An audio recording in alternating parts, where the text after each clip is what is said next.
ស្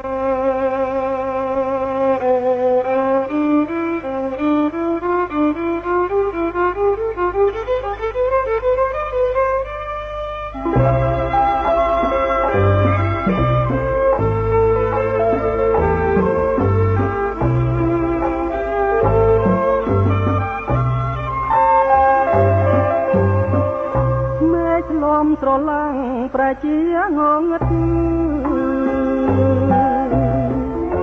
ម្មជាតិក្រៀមស្លន់បាត់បង់សម្រស់នឹករឿងស្នេហាកាត់ក្តីស្រណោគ្រាកូនលងក្រុមអាងសាមកស្ទឹងអង្រឹងធ្លាប់យកចាងឆ្លងស្រមោលត្រង់ខែភ្លឺថ្លាត្រណងសំដីស្មុត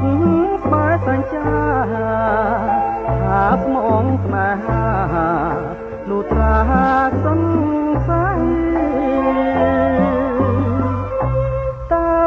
កម្មពីអ្វីនាងមកប្រឡាយឲ្យខ្ញុំខ្លោចផ្សាជីវិតអាប់អួរព្រោះរឿងស្នេហាឥឡូវសង្សារមានថ្មីចោលខ្ញុំស្នេហ៍បានសំរងសំភ័ងស្រីបងក្តីស្នេហ៍យើងលងក្នុងជំរឿកម្មរឿងខនឡងផុតមកជាយូរឆ្នាំណាស់ហើយចងទ្រាំចាំជួបជាតិក្រោយ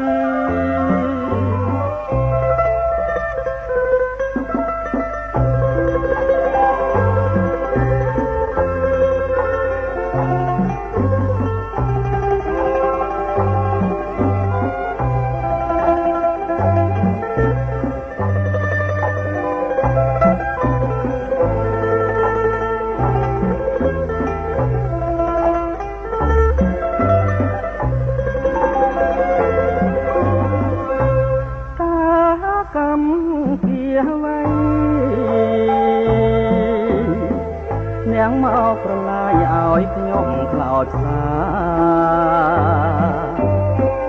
ជីវិតអាប់អួរព្រោះរឿងស្នេហាឥឡូវសង្សារមានថ្មីចោលខ្ញុំស្នេហ៍បានសំរងសំភ័ងស្រីបងក្តីស្នេហ៍យើងលងក្នុងជំរឿកម្មរឿងកូនឡងផុតមកជាយូរឆ្នាំណាស់ហើយចងទ្រាំចាំជួបជាតិក្រោយ